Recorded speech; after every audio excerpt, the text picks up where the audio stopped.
శ్రీమాత్రే నమః. నమస్కారం. క్రోధినామ సంవత్సర ఉగాది శుభాకాంక్షలు ప్రతి ఒక్కరికి కూడా.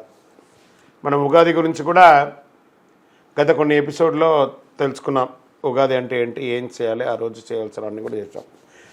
ఈ సంవత్సరం ఈ క్రోధినామ సంవత్సరం ద్వాదశ రాశి ఫలితాలన్నీ కూడా మనం తెలుసుకోబోతున్నాం. ఈసారి మనం చెప్పబోయే రాశి ఫలితాలు ఒక సంవత్సర కాలానికి ఎలా ఉంటుందో ప్రతి రాశికి ఏ సబ్జెక్ట్ వాళ్ళకి ఆ సబ్జెక్ట్ వైజ్గా చెప్పుకుంటూ వచ్చామన్నమాట. కాస్త ఓపికతో వినండి. 1 ఇయర్ది కాబట్టి కొంచెం ఓపికగా శ్రద్ధాభక్తులతో వినండి, స్కిప్ చేయకండి. అండ్ సద్గురు జ్యోతిషాలయం చెప్తున్నటువంటి ఈ యొక్క అద్భుతమైనటువంటి 1 ఇయర్ ప్రిడిక్షన్లో మా ఛానల్ చూస్తున్న ప్రతి ప్రేక్షక మిత్రులకి పేరు పేరున మీరందరూ కూడా ఆయురారోగ్య ఐశ్వర్యాలతో ఉండాలని భగవంతుని ప్రార్థిస్తున్నాం. ఇప్పటివరకు చాలామంది మన ఛానల్ చూస్తున్నారు, సబ్స్క్రైబర్స్ తక్కువ ఉన్నారు. సబ్స్క్రైబర్స్ తక్కువ ఉన్నారు. కాస్త పక్కన చూస్తూ ఉండగా మీ చేతితో ఆ సబ్స్క్రైబ్ బటన్ కొట్టండి. ఆ పక్కన ఉన్న గంట బటన్ కూడా కొట్టేసండి. అన్నీ మా ప్రోగ్రాంలో అన్నీ మీకు వచ్చేస్తాయి. మీకు ఈ యొక్క రాశి ఫలితం నచ్చింది కదా, మరి నచ్చినప్పుడు మనం ఏం చేయాలి? సోషల్గా ఇంకొక 10 మందికి వేయడం. దీన్ని అలాగే ఇన్స్టాలో కానీ, ఫేస్బుక్లో కానీ, వాట్సాప్లో కానీ షేర్ చేయండి. రైట్. మరి జాతకం ఎందుకు ఈ జాతకం తెలుసుకోవాలి? గోచార గ్రహస్థితులు అన్నింటిని దృష్టిలో పెట్టుకొని అన్ని వర్గాల వారిని దృష్టిలో పెట్టుకొని మేము జాతకం చెప్పడం జరుగుతుంది. జాతకం పడుతున్న వర్షానికి గొడుగే కానీ జాతకం జీవితం కాదు. నేను ప్రతి నెల కూడా చెప్తుంటాను. ఇప్పుడు యొక్క సంవత్సర జాతకం కూడా చెప్తున్నాను. జాతకం ఎంత నమ్మాలో అంత నమ్మండి. మీ యొక్క వ్యక్తిగతమైనటువంటి జీవితంలో మీరు చేస్తున్న వృత్తిని గట్టిగా నమ్మండి. మీ యొక్క కులదైవాన్ని నమ్మండి.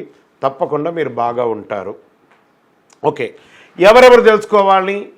21 సంవత్సరాల లోపు ఉన్న విద్యార్థులు, అది స్త్రీ పురుషులు ఎవరైనా జాతకం అడగకండి, చెప్పము. తర్వాత 60 సంవత్సరాలు పైచిలుకు వాళ్ళు అసలే అడగకండి. ఎందుకంటే మీరు గొప్ప వాళ్ళు, 60 వసంతాలు చూసుంటారు, మీకు అన్నీ తెలుసు కాబట్టి మీరు కూడా జాతకం తెలుసుకోవాల్సిన అవసరం లేదు. సాక్షాత్ మీరందరూ దైవ సమానులే. తర్వాత ఇల్లీగల్ అఫైర్స్ గురించి దయచేసి అడగకండి. గురుగారు మాకు చాలా అప్పులు ఉన్నాయండి. జాతకం చెప్పుకుంటే అప్పులు తీరదు. వ్యాపారమో ఉద్యోగమో చేస్తే అప్పులు తీరుతుంది. మీరు అప్పులు తీసుకున్న వాడి దగ్గర తిరిగి ఇచ్చే శక్తి ఉంటే అప్పు చేయండి, లేదా అప్పులు తీయకండి. అలా జాతకంలో అప్పులు తీరదు. జాతకం చూసుకుంటే కష్టపడాలి. జాతకం చెప్పించి మన దారిని కల్పించుకుంటూ మనం ముందుకు వెళ్ళాలి. రైట్.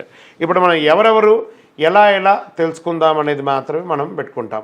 సద్గురు జ్యోతిషాలయం వారి ఈ యొక్క క్రోధినామ సంవత్సరం జ్యోతిషాస్త్రరీత్యా ద్వాదశ రాశులు 5వ రాశి అయినటువంటి సింహరాశి మిత్రులారా, మీరు మకా నక్షత్రం 1, 2, 3, 4 పాదములు, పుబ్బా నక్షత్రం 1, 2, 3, 4 పాదములు, ఉత్తరా నక్షత్రం మొదటి పాదానికి జన్మించిన మీరు సింహరాశి వారిగా పరిగణించబడుతున్నారు.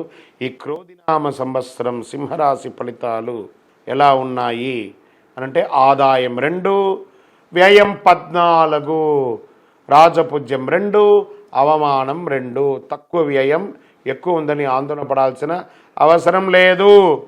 సింహరాశి వారికి గోచారం పరిశీలించగా ఈ సంవత్సరం ప్రతికూలతలు కాస్త అధికంగానే ఉన్నాయి. అందుకని అనుకూలత లేకలేదు. జాగ్రత్త ఉండడం కోసమే చెప్తున్నాము.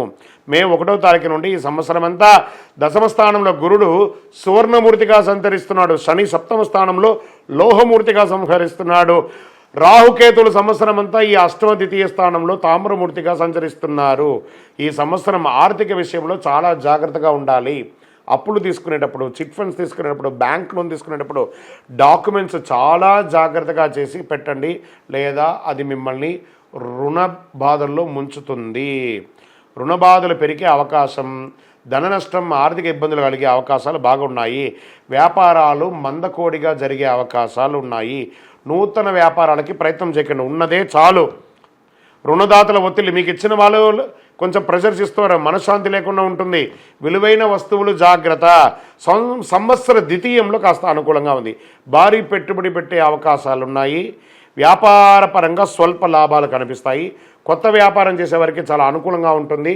సెప్టెంబర్ తర్వాత బ్యాంకు రుణాలు ప్రయత్నించే వారికి కూడా అనుకూలం. రావాల్సిన డబ్బులు కానీ, మొండి బకాయిలు కానీ వచ్చే అవకాశాలు ఉన్నాయి. స్థిరాస్తులు కొనుగోలు చేయడంలో, లోన్ తీసుకోవడంలో ఖర్చులు ఎక్కువ అవుతాయి. డాక్యుమెంట్స్ చూసి సంతకం పెట్టండి. లావాదేవీల విషయాల్లో ఎవరిని నమ్మకండి. పత్రాలు, విలువైన పత్రాలు జాగ్రత్తగా పెట్టుకోండి. బంధుమిత్రులతో, కుటుంబ సభ్యులతో ఆచితూచి మాట్లాడండి. కలహాలు, విభేదాలు ఎక్కువ అయ్యే అవకాశాలు ఉన్నాయి. కోర్టు వివాదాలు వాయిదా పడే అవకాశాలు ఉన్నాయి.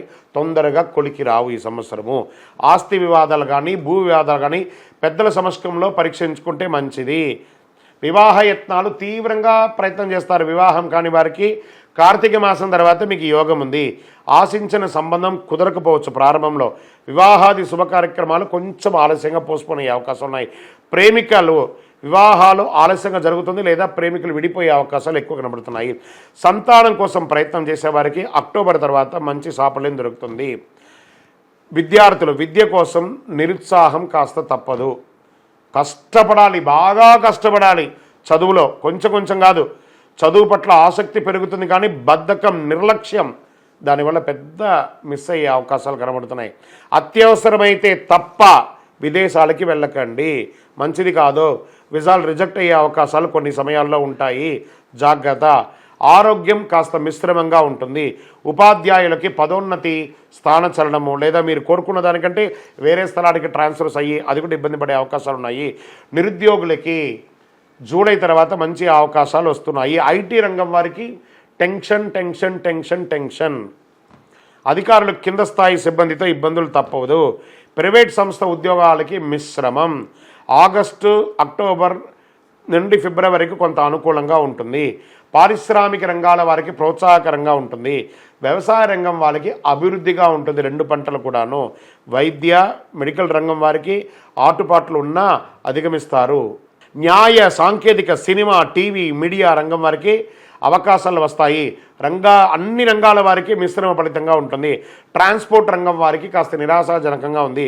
సంఘంలో గౌరవ మర్యాదలు కాస్త మిశ్రమంగా ఉంది. నూతన వాహనాలు కొనుగోలు చేయడం వల్ల ధనం నష్టం కలిగే అవకాశాలు ఉన్నాయి. ప్రజాక్షేత్రంలో వెళ్ళే రాజకీయ నాయకులకి ఇదొక చిరుగడ్డు కాలం, జాగ్రత్త. బంగారంపై పెట్టుబడి పెట్టండి. మెజారిటీ, ఈ రాజకీయ నాయకులు మెజారిటీ గేమ్ ఆడే అవకాశాలు ఎక్కువ ఉన్నాయి. అంచనా వేయడం అంత ఈజీ కాదు, కాబట్టి జాగ్రత్త. సుబ్రహ్మణ్య స్వామి వారి ఆరాధన చేయండి. దేవాలయానికి వెళ్ళి మీ వయస్సు ఎంత ఉందో అన్ని నువ్వుల నూనెతో దీపం వెలిగించండి. నంబర్ 3 అనే ఒక సంఖ్యను ఎక్కువ వాడండి. పశ్చిమ దిశ ప్రయాణాలు మీకు చాలా అనుకూలంగా ఉంటుంది. చామని ఛాయ్ రంగును ఎక్కువ వాడడానికి ప్రయత్నం చేయండి. ఇంకను మీ యొక్క సంపూర్ణ జాతకం తెలుసుకోవాలనుకుంటే మీ పరిసర ప్రాంతాల్లో ఉన్నటువంటి సద్గురువులను సంప్రదించి జాతకం తెలుసుకోండి, లేదా మా ద్వారా చెప్పాలనుకుంటే ఈ యొక్క నంబర్కి, కింద కనబడుతున్న నంబర్కి మీ పేరు, date of birth, time of birth, place of birth WhatsApp చేయండి వివరాలు. విజయోస్తు.